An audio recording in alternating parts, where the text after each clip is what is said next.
Segunda Tesalonicenses 2:17 dice así la palabra del Señor. Pero nosotros, hermanos, separados de vosotros por breve tiempo en persona, pero no en espíritu, estábamos muy ansiosos con profundo deseo de ver vuestro rostro, ya que queríamos ir a vosotros, al menos yo, Pablo, más de una vez, pero Satanás nos lo ha impedido. Porque ¿quién es nuestra esperanza o gozo o corona de gloria? ¿No lo sois vosotros en la presencia de nuestro Señor Jesús en su venida? Pues vosotros sois nuestra gloria y nuestro gozo. Si yo les preguntara ¿cuál es la marca distintiva del cristiano? ¿Qué es lo que evidencia sin lugar a dudas que una persona es un verdadero discípulo de Jesús? Yo espero que por lo menos los cristianos que están en este lugar respondan rápidamente que esa marca distintiva es el amor. El amor. Hablando de la relación de los cristianos entre sí, dice el Señor Jesucristo en Juan capítulo 13, versículo 35, que el mundo conocerá que nosotros somos sus discípulos si tenemos amor los unos por los otros. Y en 1 Corintios 13, Pablo nos dice que las tres virtudes cardinales de la vida cristiana son la fe, la esperanza y el amor, y que el mayor de los tres es el amor. Ahora, yo debo hacer una aclaración, sobre todo por amor a las personas que nos visitan en esta mañana. Nadie será salvo por amar. O sea, la Biblia no dice ama y serás salvo. La Biblia dice cree y serás salvo. Nadie será salvo por amar. Somos salvos por creer. Pero todo aquel que ha sido salvado por gracia por medio de la fe evidencia su salvación por medio del amor. El amor es la evidencia. Amados, amémonos unos a otros, el texto que leímos al inicio de este culto, porque el amor es de Dios. Todo aquel que ama es nacido de Dios y conoce a Dios. El que no ama no ha conocido a Dios, porque Dios es amor. Mis hermanos, no hay que saber griego para entender lo que Juan está diciendo aquí. Todo aquel que ama es porque es nacido de Dios. El que no ama no ha conocido a Dios.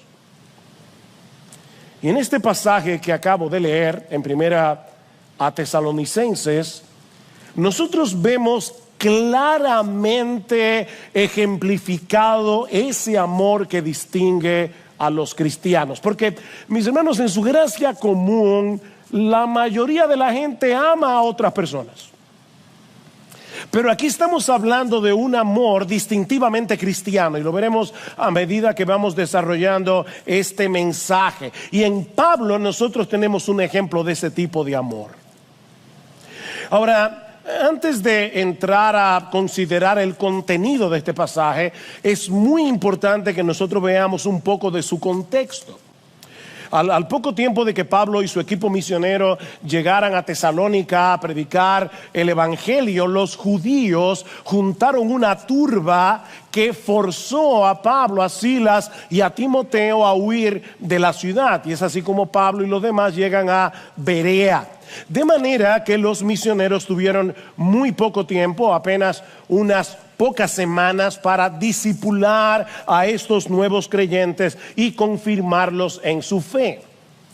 Y tal parece que sus adversarios, los mismos que forzaron su salida, aprovecharon la ausencia de Pablo y de los misioneros para desacreditarlos, diciendo a estos nuevos creyentes que estos evangelistas en realidad no tenían ningún interés en ellos, que los habían abandonado. Y es precisamente para responder a esa acusación que Pablo escribe esta porción de la carta, que va desde el versículo 17 del capítulo 2 hasta el capítulo 3, versículo 12. Esto es toda una sola porción de la carta a los tesalonicenses. Y en toda esta sección hay una gran carga emotiva que no se percibe con la misma fuerza en nuestra versión en español. Para aquellos que nos visitan, el Nuevo Testamento se escribió en el idioma griego, y siempre que se traduce un documento de un idioma a otro, algo se pierde. El comentarista Hendrickson, cuando digo que algo se pierde, me refiero a la fuerza, no a la palabra en sí. Nosotros tenemos la palabra de Dios en español y es la palabra de Dios. Pero es función de los predicadores tratar de desentrañar lo que está detrás del texto y que no podemos ver en nuestra versión en español. El comentarista Hendrickson dice que a partir de este momento el estilo de Pablo se torna intensamente emocional. Las palabras mismas parecen temblar, dice Hendrickson. Es por eso que hemos titulado este sermón Anatomía del amor cristiano. Porque miren, mis hermanos, cuando uno lee este pasaje con detenimiento, casi puede escuchar el latido de Pablo, el latido de su corazón por estos hermanos de Tesalónica. Vamos a dividir este pasaje en tres partes y yo espero que sean fáciles de recordar. En primer lugar, un anhelo ferviente. En segundo lugar, un obstáculo formidable. Y en tercer lugar, una esperanza motivadora. Miren qué fácil. Un anhelo ferviente, un obstáculo formidable y una esperanza motivadora. Veamos entonces, en primer lugar, el anhelo ferviente de los misioneros y especialmente de Pablo de regresar a Tesalónica para fortalecer a estos nuevos creyentes en la fe. Vean otra vez el versículo 17. Pero nosotros, hermanos, separados de vosotros por breve tiempo, en persona pero no en espíritu, estábamos muy ansiosos con profundo deseo de ver vuestro rostro. La palabra que se traduce como separación es un verbo compuesto que de paso solo aparece aquí en todo el Nuevo Testamento y que significa quedarse huérfano. Eso es lo que significa el texto. Es la palabra huérfano, pero con un prefijo que la fortalece. O sea, la palabra ya es fuerte en sí misma, pero Pablo le añade un prefijo que transmite una idea más desgarradora. Es como cuando nosotros colocamos la palabra súper antes de una palabra para señalar que algo no solo es doloroso, sino súper doloroso, o que algo no solo es angustioso, sino súper angustioso. Bueno, eso es exactamente lo que Pablo está haciendo aquí. Este verbo sugiere una separación violenta, una separación desgarradora, dolorosa, profundamente dolorosa, como la de un niño que ha perdido de repente a sus padres, o como alguien que ha perdido un miembro de su cuerpo. Así de doloroso. Y hermanos, así se sentía Pablo cuando se vio forzado a dejar atrás a estos creyentes recién convertidos. A pesar de que no hacía mucho tiempo que había ocurrido la separación, note lo que dice en el versículo 17, porque hermanos, nosotros separados de vosotros por breve tiempo, y aparentemente lo que eso significa es, hace poco que ocurrió esta separación, pero nos sentimos huérfanos de vosotros. Y Pablo aclara, separados, y aquí vuelvo otra vez, literalmente, separados de rostro, pero no de corazón. Eso es lo que dice el texto. De rostro, pero no de corazón. En otras palabras, aunque los judíos habían apartado a Pablo y a los misioneros de la iglesia en Tesalónica, no habían podido apartar a estos hermanos de sus corazones. Ellos estaban fuera de su vista, pero no de sus pensamientos, no de sus oraciones. El amor por ellos permanecía intacto a pesar de la lejanía, y de ahí el anhelo ferviente de Pablo de volver a verlos. Noten otra vez el versículo 17. Yo quiero ir palabra por palabra, hermanos.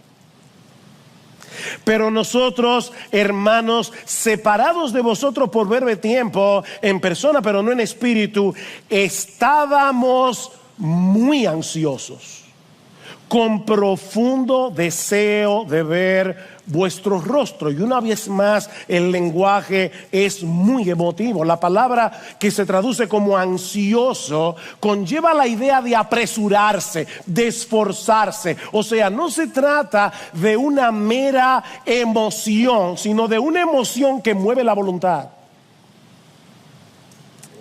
Lo que Pablo está diciendo es que ellos se habían esforzado al máximo por regresar a Tesalónica. Porque hay gente que se vuelve ansiosa y no hace nada. Es como esas personas que están muy ansiosas sentados en una mecedora. Solo se mueven en el mismo sitio. Pero aquí no estamos hablando de ese tipo de ansiedad. Es una emoción que te mueve a la acción. Pablo está diciendo, para responder a las acusaciones que se habían hecho contra ellos, nos hemos esforzado al máximo por regresar a Tesalónica, porque tenemos un profundo deseo de volver a verlos. Y esta palabra, que se traduce como deseo, es la misma que se traduce como concupiscencia en el capítulo 4, versículo 5. Esta palabra, que podemos traducir literalmente sobre deseo, no es una palabra mala en sí misma, aunque en el Nuevo Testamento muchas veces lo que significa es lujuria, pero depende del contexto y del objeto del deseo para determinar si se trata de un sobredeseo pecaminoso o un sobredeseo por algo bueno. Expresa un deseo muy intenso por algo. Los misioneros deseaban intensamente regresar a Tesalónica, porque estaban preocupados por el estado espiritual de estos recién convertidos, y eso lo veremos cuando estudiemos el capítulo 3, pero déjenme darles una idea. Versículo 1 del capítulo 3: por lo cual, no pudiendo soportarlo más, pensamos que era mejor quedarnos solos en Tesalónica, y enviamos a Timoteo, nuestro hermano y colaborador de Dios en el Evangelio de Cristo, para fortalecerlos y alentarlos respecto de vuestra fe. Capítulo 3, versículo 5. Por eso también yo, cuando ya no pude soportar más, envié para informarme de vuestra fe, por temor a que el tentador os hubiera tentado y que nuestro trabajo resultara en vano. Pero ahora Timoteo ha regresado de vosotros a nosotros y nos ha traído buenas noticias. Y la palabra ahí es evangelio. Es la única vez que Pablo usa la palabra evangelio que no sea para el evangelio de Jesucristo. La única vez. Las noticias de Pablo, de Timoteo, dice Pablo, me sonaron como un evangelio para mí. Las buenas noticias de vuestra fe y amor, y de que siempre tenéis buen recuerdo de nosotros, añorando vernos como también nosotros a vosotros. Por eso, hermanos, en toda nuestra necesidad y aflicción fuimos consolados respecto a vosotros por medio de vuestra fe. Y ahora escuchen: porque ahora sí que vivimos si vosotros estáis firmes en el Señor. ¡Wow! ¡Qué amor! ¡Qué amor! Mis hermanos, el verdadero amor cristiano se preocupa genuinamente por la condición espiritual de sus hermanos en la fe.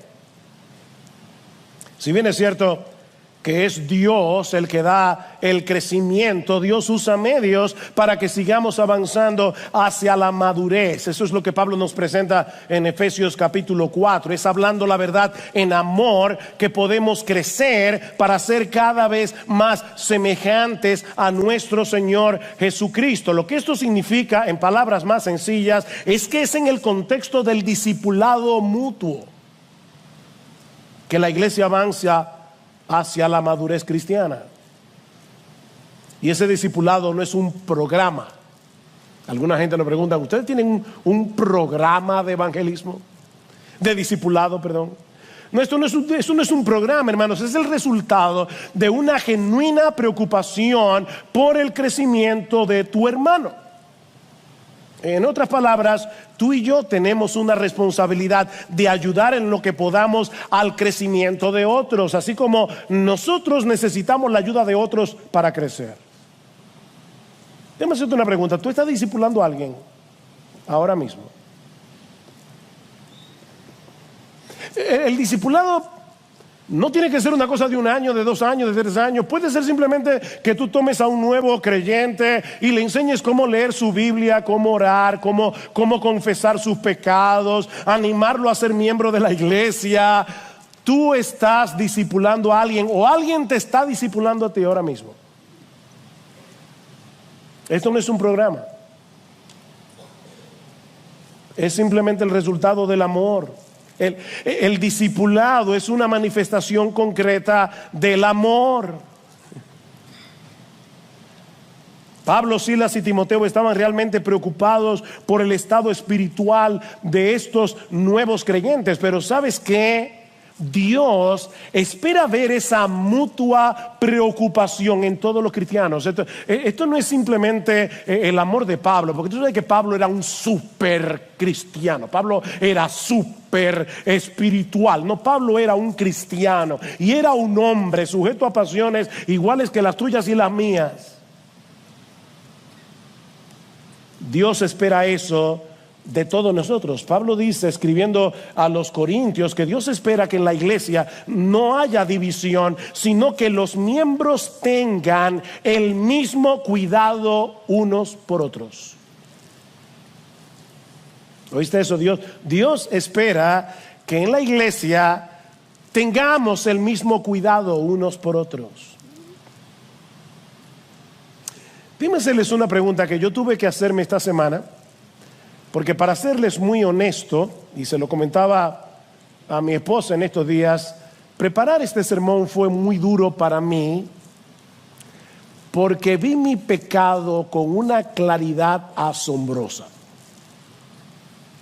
Mi falta de amor. Yo necesito crecer en amor. Y tú también. Porque el estándar es llegar a amar como Jesús. Claro que nos falta. Que os améis unos a otros como yo os he amado. Ese es el estándar, ¿no? Así que déjame hacerte la pregunta. ¿Cómo fue que Pablo llegó a desarrollar esa capacidad de amar tan intensa y genuinamente? Porque déjame decirte algo, Pablo no nació así. Hay personas que dicen no, que él nació así. No. Pablo no nació con una disposición natural hacia el amor, todo lo contrario. Pablo fue un fanático religioso que llegó a perseguir a los cristianos con saña. O sea, antes de ser cristiano, Pablo tenía una gran capacidad de odiar y de hacer daño. El que escribió ese texto nació con una gran capacidad de odiar, con una gran capacidad de hacer daño, hasta que Cristo se encontró con él en su camino a Damasco y el odioso Saulo se convirtió en el amoroso Pablo por el poder del Espíritu Santo. ¿Saben dónde está el secreto de Pablo? Que Pablo nunca olvidó lo que él había sido.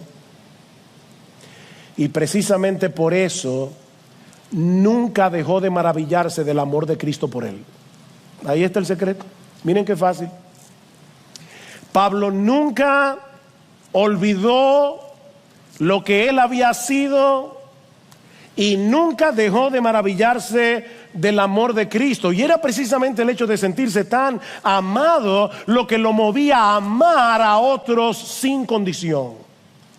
Él mismo escribió en 2 Corintios capítulo 5 versículo 14, el amor de Cristo nos constriñe, el amor de Cristo nos presiona, el amor de Cristo nos motiva pensando esto, y lo que significa es considerando seriamente esto, que si uno murió por todos, luego todos murieron y por todos murió, para que los que viven ya no vivan para sí, sino para aquel que murió y resucitó por ellos. ¿Ves el ya no vivan? Porque todos nosotros antes de ser cristianos vivíamos para nosotros mismos, pero alguien llamado Jesús murió por nosotros en una cruz. ¿Y sabes para qué? Para que ya no sigas viviendo para ti mismo.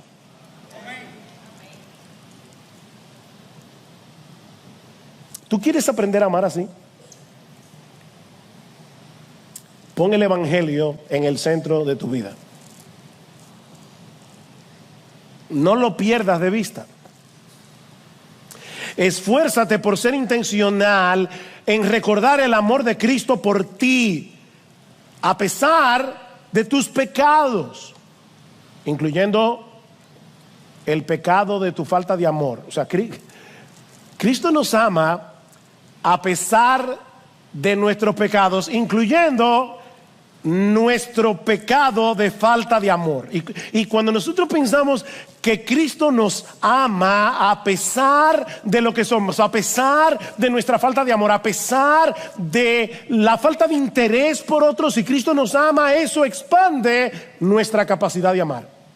El hecho de verme amado, tan amado por alguien que me conoce a la perfección, por alguien que conoce mis debilidades, por alguien que sabe que muchas veces para hacer un bien yo tengo que obligarme a mí mismo porque no quiero hacerlo, porque es más fácil quedarme viendo una serie de Netflix que ir al hospital a visitar a un enfermo. Para mí, por lo menos, yo no sé para ti, es más fácil.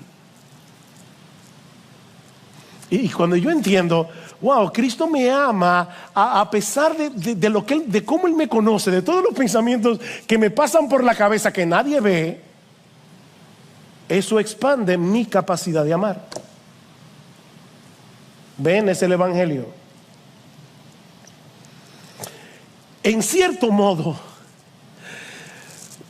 podemos decir que Pablo supo capitalizar su pasado. ¿Cómo así? Bueno, que en vez de paralizarse por la culpa de haber sido un perseguidor de la iglesia, Pablo convirtió su pasado pecaminoso en una especie de combustible que alimentaba la llama de su amor por Cristo y de su iglesia. Wow, Cristo me ama. A pesar de lo que fui, a pesar de lo que soy, Pablo nunca dejó de asombrarse que Cristo lo amara tanto, tanto, que no solo lo salvó, sino que lo convirtió en un apóstol.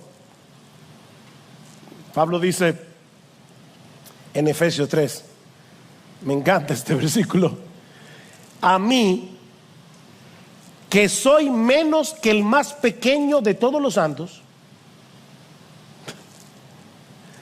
Definitivamente Pablo sabía acumular las palabras, ¿verdad? Para expresar una idea. A mí, que soy menos que el más pequeño de todos los santos, me fue dada esta gracia de anunciar entre los gentiles el evangelio de las inescrutables riquezas de Cristo. Pablo dice, yo no puedo entender cómo Cristo me ama tanto. Y por eso podía amar como Él amaba, siendo un hombre como tú y como yo, que seguramente tenía que luchar con sus propios pecados. Ahora, Pablo no solo estaba muy consciente del amor de Cristo, en contraste, ¿verdad?, con su pecaminosidad, sino también del hecho de que Cristo lo había colocado en medio de esa familia que él antes perseguía. Esos que antes eran el objeto de su odio, ahora eran sus hermanos. ¿Ven cómo comienza el texto? Pero nosotros, hermanos, y alguien puede decir, bueno, pastor, pero usted sabe que Pablo le llamaba hermano a todos los cristianos. Ya está viendo más de la cuenta. No, yo no creo que el uso de la palabra hermanos aquí sea casual. Y no lo creo por la cantidad de veces que Pablo usa la palabra hermanos en esta carta. Para que tengan una idea, ¿cuántos capítulos tiene la carta a los romanos? 16 capítulos. ¿Cuántos capítulos tiene Primera Tesalonicenses? 5 capítulos. ¿Saben cuántas veces Pablo usa la palabra hermanos en toda la carta de los romanos? 20 veces. ¿Saben cuántas veces usa la palabra hermanos en estos 5 capítulos de Primera Tesalónica? 19 veces, casi la misma cantidad, con 11 capítulos de diferencia. Hermanos, hermanos, hermanos. Los cristianos debemos amarnos porque somos hermanos.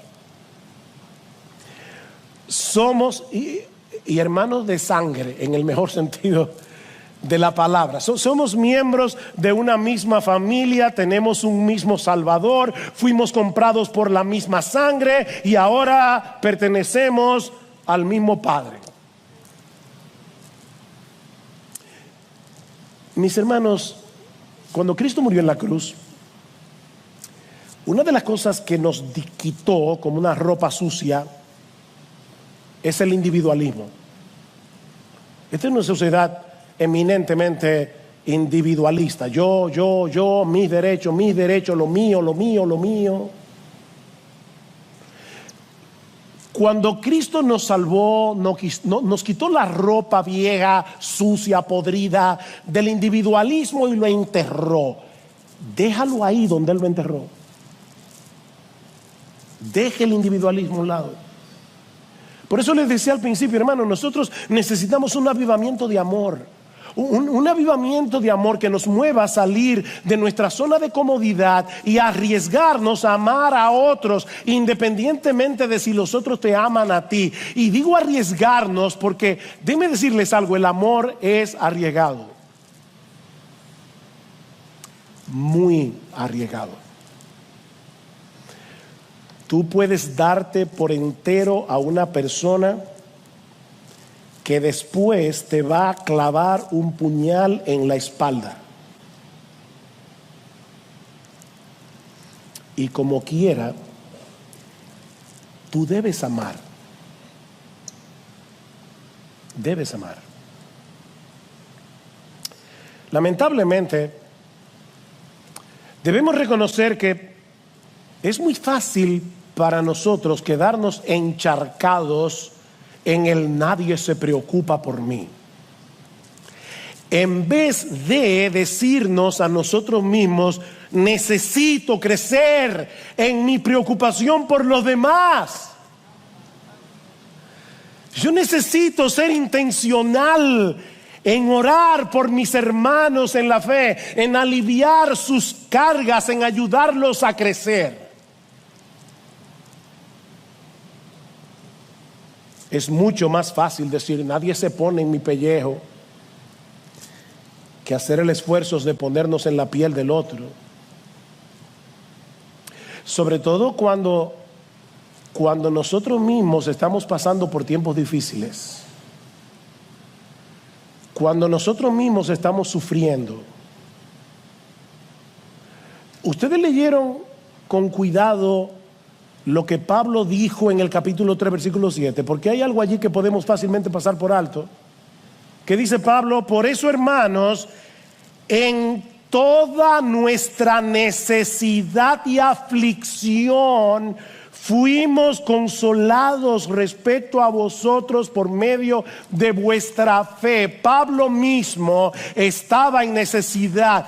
Pablo mismo estaba en aflicción cuando manifestó este amor tan profundo por los hermanos de Tesalónica. Así que el dolor no es una excusa. Mira, mi hermano querido, mi hermana, en vez de aislarte en tu dolor, haz lo que hizo Pablo. Pablo seguía preocupado por estos hermanos.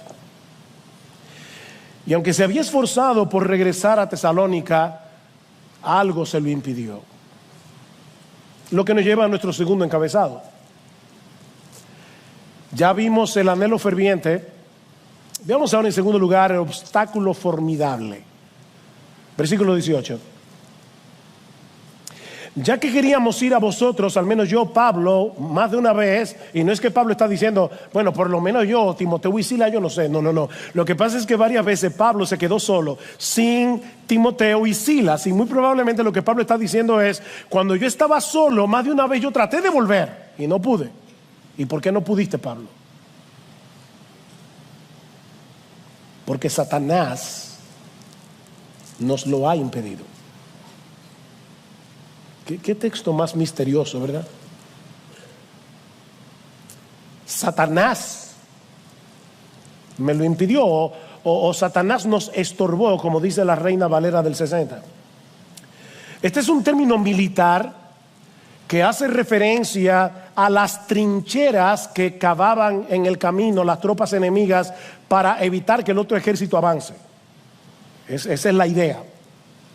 Así que Pablo está señalando a Satanás aquí como una fuerza opositora que se opone al avance del evangelio. Ahora, nosotros no sabemos cómo fue que Satanás le impidió a Pablo regresar a Tesalónica, porque Pablo no lo dice, así que no nos vamos a poner a especular. Tampoco sabemos cómo es que Pablo podía saber con tanta certeza que fue el diablo que se lo impidió. Y esto es interesante porque en el libro de los Hechos, en el capítulo 16, por lo menos vemos dos ocasiones en que fue el Espíritu Santo el que le impidió a Pablo y a su equipo misionero avanzar. Dice en Hechos capítulo 16 que Pablo y su equipo misionero pasaron por la región de Frigia y Galacia, habiendo sido impedidos por el Espíritu Santo de hablar la palabra en Asia. Y cuando llegaron a Misia, intentaron ir a Bitinia, pero el Espíritu de Jesús no se lo permitió.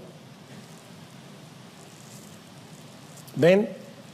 El Espíritu Santo estaba poniéndole obstáculos a Pablo, y lo estaba haciendo para obligarlo, para forzarlo. Si ustedes ven un mapa de Asia Menor, se van a dar cuenta que Pablo está recorriendo Galacia, Bitinia, y llega a un punto que solo le queda Troas, y después de Troas está el mar.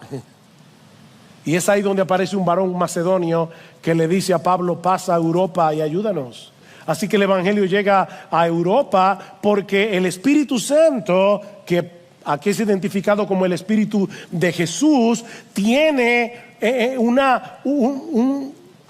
plan misionero, y conforme a ese plan misionero estaba acercando a Pablo para que el evangelio llegara a Europa.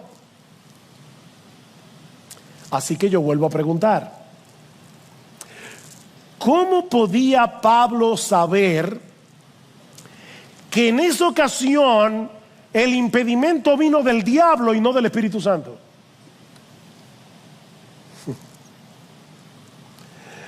Bueno, la respuesta puede ser porque el impedimento estaba viniendo de parte de los judíos que odiaban el evangelio, y viendo el instrumento, Pablo dice: el diablo los está usando. O puede ser que el mismo Espíritu Santo le revelara a Pablo de dónde venía el impedimento. Pero independientemente de eso, hermanos, hay al menos dos cosas que debemos tomar en cuenta aquí. La primera es que en el avance de la obra de Dios en el mundo, ni el Espíritu Santo ni Satanás son observadores pasivos. Eso es obvio. Mientras el Espíritu Santo está usando a los siervos de Dios para que se propague el evangelio, el enemigo de nuestras almas está haciendo todo lo que esté a su alcance para obstaculizarlos. El diablo odia el evangelio. De hecho, mi amigo que estás aquí sin Cristo, déjame decirte algo. ¿Sabes por qué el diablo odia el evangelio? Porque Satanás no quiere que tú escuches el evangelio, porque el evangelio es poder de Dios para salvación. Y el diablo es tan cruel que quiere arrastrarte con él al infierno.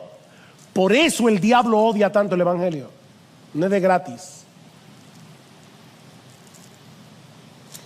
Pero la segunda cosa que debemos tomar en cuenta es que aún el mismo Satanás está bajo el control soberano de Dios. Y por lo tanto, él no puede actuar sin su permiso. ¿Recuerdan en Lucas, capítulo 21, versículo 22-31, cuando Cristo le dice: Pedro, Satanás os ha pedido para zarandearlos como a trigo, pero yo he rogado por ti para que tu fe no falte. Satanás os ha pedido, porque él no puede hacer absolutamente nada a menos que Dios se lo permita.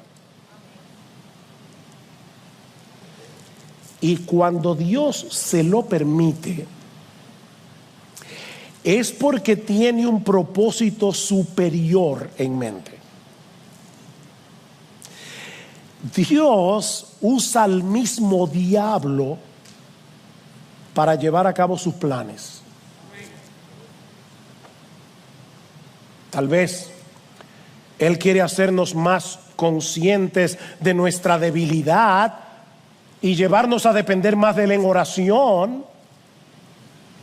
O simplemente Él quiere redireccionar nuestros pasos hacia otro ministerio o hacia otro lugar, y está usando al diablo para llevar a cabo su plan. Porque de una forma u otra, la voluntad soberana del Dios soberano termina imponiéndose. Y gloria a Dios por eso. De hecho, si lo pensamos bien, nosotros debemos darle gracias a Dios de que Él le haya permitido al diablo impedirle a Pablo regresar a Tesalónica. ¿Por qué?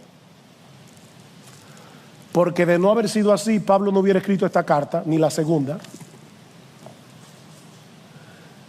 ¿Qué sabio es Dios? De haber tenido éxito en su deseo de volver, Pablo no hubiera tenido la necesidad de escribir Primera Tesalonicenses ni Segunda Tesalonicenses.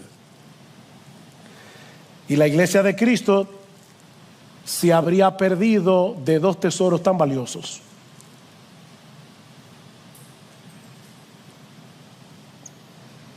La voluntad de Dios termina imponiéndose de un modo u otro. Y su voluntad siempre es buena, es agradable y es perfecta, dice Pablo en Romanos 12. Siempre. Aún cuando usa al mismo diablo.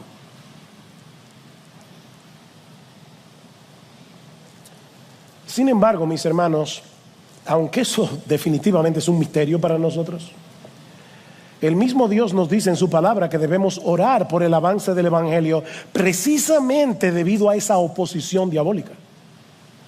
Mis hermanos, nosotros estamos en una guerra. Esto no es un picnic de escuela dominical, esto es una guerra. Esto es una guerra que se pelea de rodillas. ¿Qué dice Pablo en 2 Tesalonicenses, capítulo 3?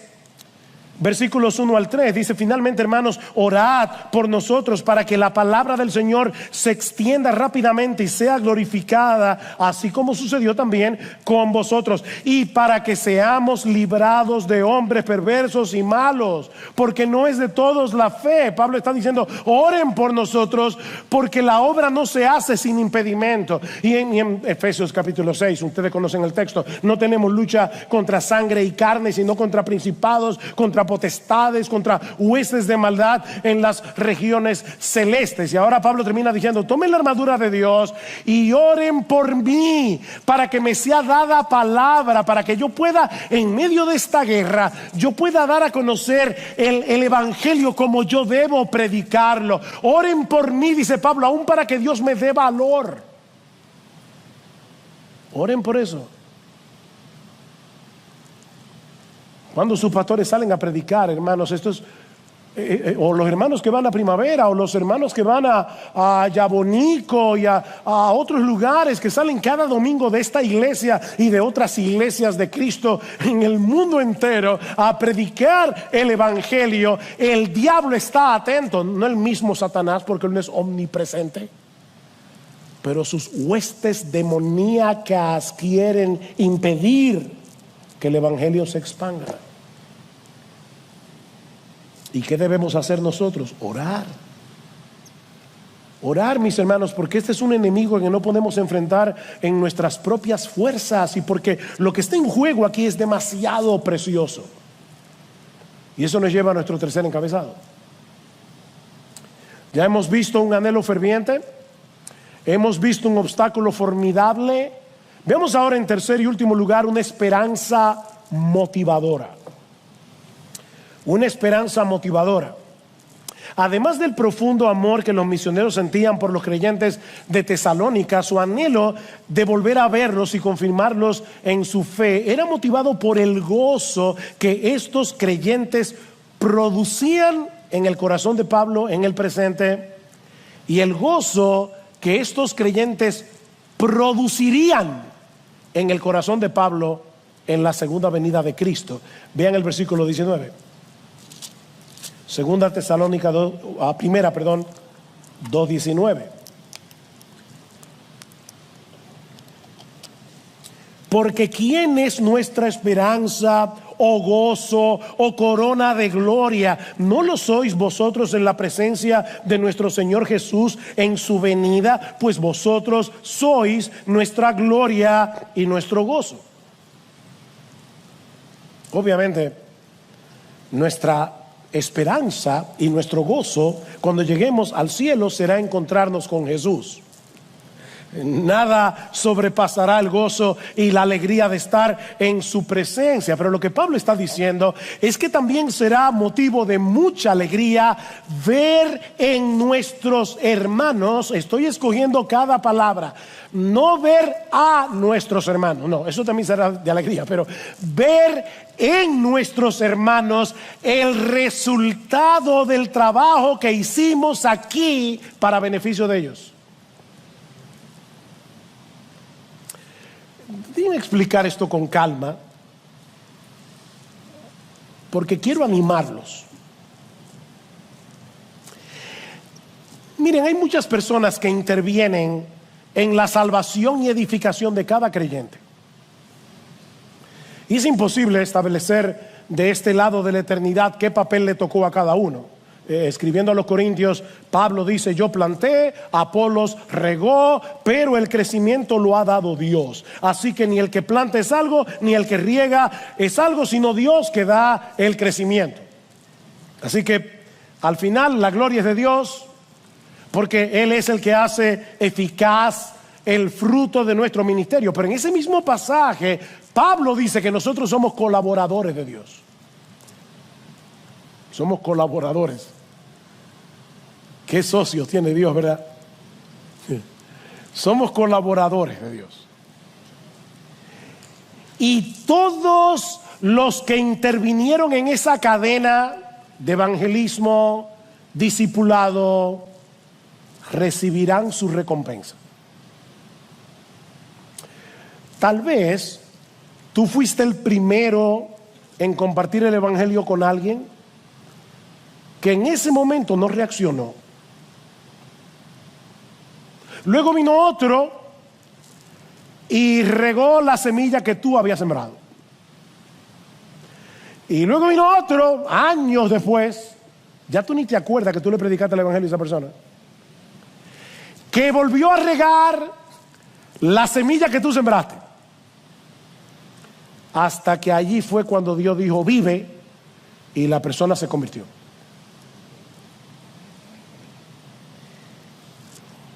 O tal vez a ti te tocó discipular a ese nuevo creyente. y ayudarlo en sus primeros pasos en la fe. O tal vez tú fuiste el instrumento que el Señor usó en tiempo de peligro, cuando ese mismo hermano estuvo a punto de caer y debido a tu cuidado fue rescatado a tiempo.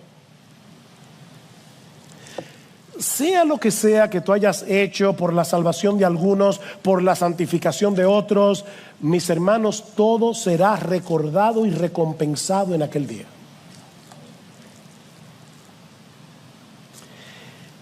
Mira, tal vez las personas que tú beneficiaste ni te lo agradecieron. O tal vez ya tú ni te acuerdas que tú fuiste parte de ese proceso. Ni te acuerdas. ¿Tú recuerdas a todas las personas que tú has animado en esta iglesia? ¿O tú recuerdas a quienes tú le has predicado el evangelio a lo largo de toda tu vida cristiana? Hay una historia famosa de un señor llamado Luke Short, un inglés, que oyó el evangelio a través de un pastor muy famoso en la época de los puritanos, Richard Sibbes, y no se convirtió. 15 años tenía. Luke Short emigró a las colonias americanas y cuando tenía más de 90 años de edad, sentado en una piedra en su campo, recordó la prédica de Richard Sibbes que él oyó cuando tenía 15 años y se convirtió.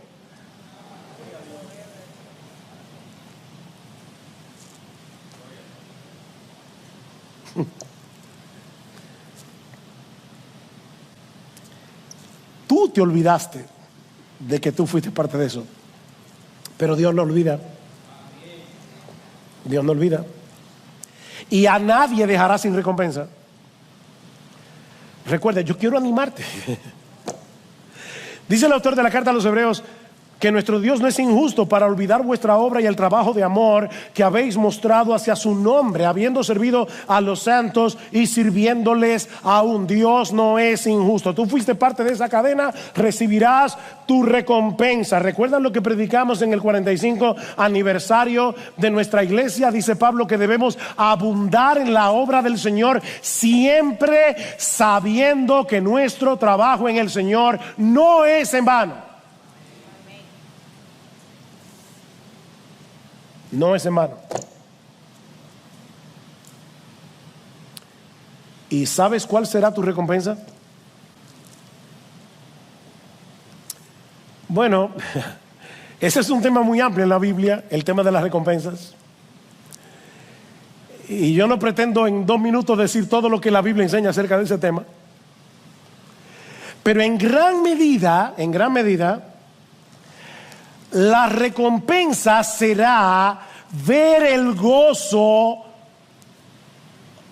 del resultado de todo lo que hiciste para Cristo y para su iglesia. Ese gozo en los creyentes y en tu propio corazón será parte de la recompensa. ¿Qué le dice Pablo a los tesalonicenses? Ustedes serán mi corona de gloria. Ustedes serán mi corona de gloria. Mi recompensa y mi gozo, dice Pablo, será verlos allí en cuerpos glorificados, reflejando ya sin pecado la gloria de nuestro Señor y Salvador, y escucharle a Él, a mi Señor, a mi precioso Salvador, decirme a mí, por causa de ustedes que van a estar allí en cuerpos glorificados: Pablo, bien, buen siervo y fiel. Esa será mi corona.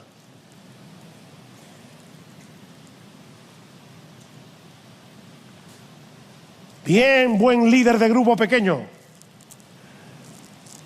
Te ocupaste de tus hermanos que estaban allí en ese grupo. Bien, buen maestro de escuela dominical.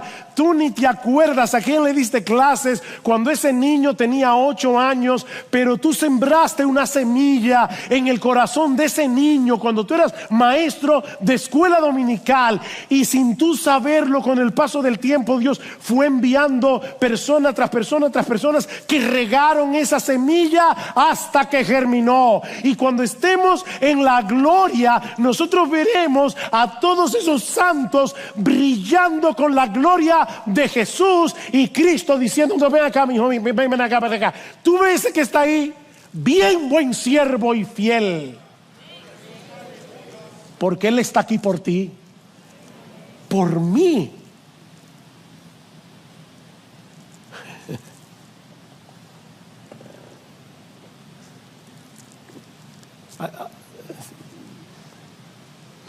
Estoy mirando el reloj.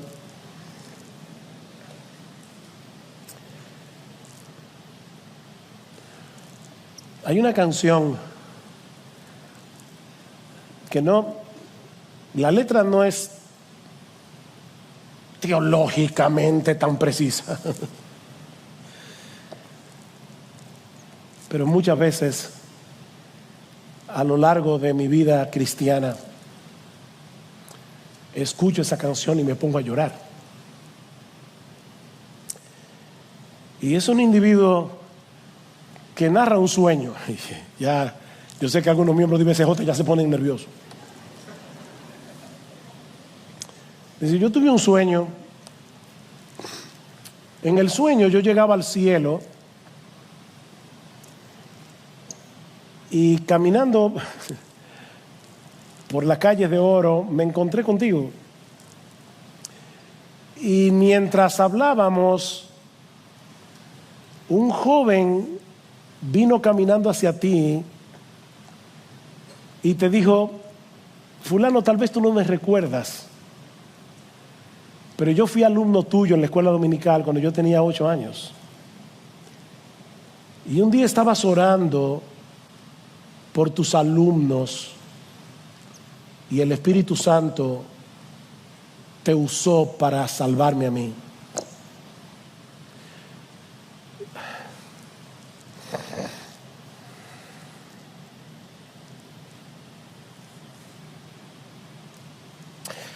Y luego vino otro y te dijo: ¿tú te acuerdas cuando un misionero llegó a la iglesia y dio un reporte y pidió una ofrenda por esa obra misionera, y tú no tenías mucho, pero lo poco que tenías lo diste, y el Señor usó tu ofrenda para que ese misionero pudiera volver al campo misionero, y yo fui salvo? Y la canción tiene un estribillo, un corito, un coro que dice: gracias por haberte dado al Señor. Yo soy una vida que fue transformada porque tú te diste al Señor. Y él termina diciendo: yo sé que dicen que en el cielo no habrá lágrimas, pero me parece que tú te volteaste y me pareció ver una lágrima en tus ojos. Gracias por haberte dado al Señor. Gracias. Porque en el cielo no solo viviremos amando, sino también contemplando por siempre, por los siglos de los siglos, el fruto de nuestro amor terrenal. Lo que tú hiciste aquí por amor, tú verás el fruto allá, por los siglos de los siglos. No se cansen de hacer el bien, le dice Pablo a los Gálatas, porque a su tiempo segaremos y no desmayamos. No te canses. No te canses de discipular a otro. No te canses de consolar al afligido. No te canses de predicar el evangelio. No te canses, no te canses. Padres, no se cansen de criar a sus hijos. Yo sé que a veces parece que la labor no está dando resultado. Padres, no se cansen, no se cansen, no se cansen de orar por ellos. A su tiempo segaremos y no desmayamos.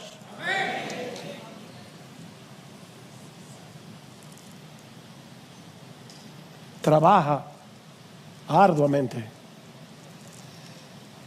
con los ojos puestos en la segunda venida.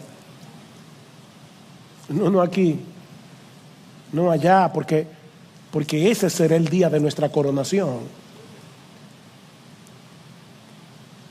No juzguéis nada antes de tiempo hasta que venga el Señor, el cual aclarará también lo oculto de las tinieblas, manifestará las intenciones de los corazones, y entonces cada uno recibirá su alabanza de Dios. ¿Sabes qué? Lo que nadie vio de tu trabajo, Dios lo vio. Dios vio tu lucha para poder servirle a ese hermano, a esa hermana. Dios vio tu lucha criando a tus hijos. Dios vio tu lucha. Y cuando Dios aclare las intenciones del corazón, cuando eso que ahora está oculto en las tinieblas salga a la luz, cada uno recibirá su alabanza de Dios, y Dios no miente.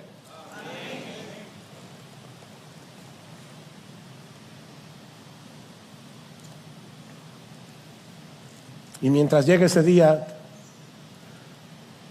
ten ojos para ver a los que están caminando bien, y anima tu corazón con ellos. ¿Qué dice Pablo en el versículo 20? Ustedes sois, ahora, no que lo serán cuando Cristo vuelva, ustedes sois nuestra gloria y nuestro gozo.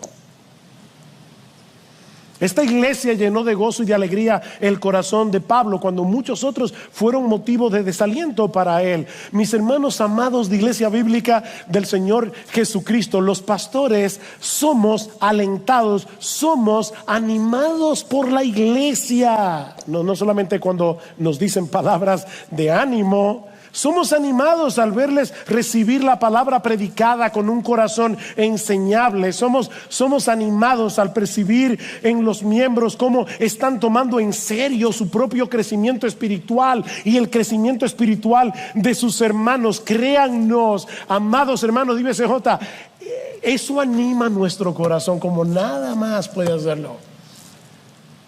Yo no tengo mayor gozo que este, dice Juan, que el ver a mis hijos andando en la verdad. Así que, queridos hermanos de IBCJ, cada uno de ustedes tiene el potencial de animar el corazón de sus pastores, y no solo con palabras, sino y sobre todas las cosas, cuando vemos que todos juntos como iglesia estamos pareciéndonos cada vez más a Jesús.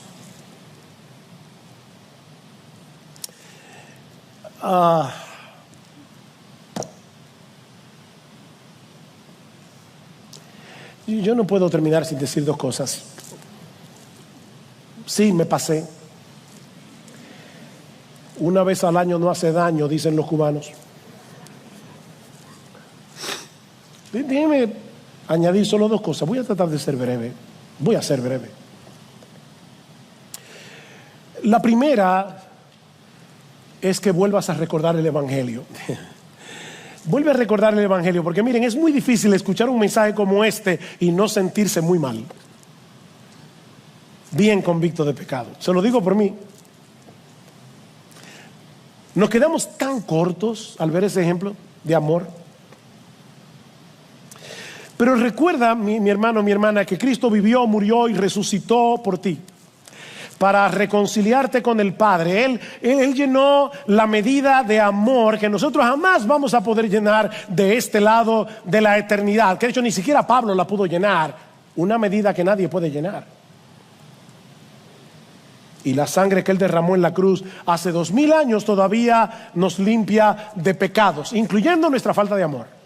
Si confesamos nuestros pecados, Él es fiel y justo para perdonar nuestros pecados y limpiarnos de toda maldad. ¿Has podido identificar en ti falta de amor? ¿Has podido identificar en ti áreas en las que tú puedes crecer en el amor? Pídele perdón al Señor y el Señor te perdonará. Recuérdate de nuevo el Evangelio para que no te quedes aplastado por el peso de la culpa y puedas regocijarte otra vez en tu salvación y seguir corriendo. Pero no lo dejes ahí. Y aquí está mi segunda aplicación. Todos nosotros necesitamos seguir creciendo en nuestra capacidad de amar a los demás. Y esa gracia del perdón que Cristo nos ofrece en el Evangelio debe ser el combustible que nos impulse a seguir avanzando hacia la madurez. Y avanzar hacia la madurez no es otra cosa que parecernos cada vez más a Él. La razón por la que somos recibidos en la presencia de Dios es la obra de Cristo a nuestro favor. Como decíamos al inicio de este mensaje, no somos salvos por amar, somos salvos por creer. Cree en el Señor Jesucristo, cree y serás salvo. Pero Cristo es tan bueno y tan poderoso que Él no nos deja como nos encuentra. Así como Él convirtió al odioso Saulo en el amoroso Pablo, Cristo nos libera de la esclavitud del pecado, nos libera del orgullo, nos libera del egoísmo, para que ahora seamos capaces de amar con esa clase de amor con el que somos amados por Él. No creas que por el hecho de ser salvo ahora el amor fluye. Porque si fuera así, Juan no dijera: amados, amémonos unos a otros. Es una orden. Ya fuiste capacitado para amar, ahora ama. Ama. Recuerda que el amor de Cristo es el que nos constriñe, es el que nos impulsa, es el que nos motiva al considerar seriamente que si uno murió por todos, luego todos murieron y por todos murió, para que los que viven ya no más vivan para sí, sino para aquel que murió y resucitó por ellos.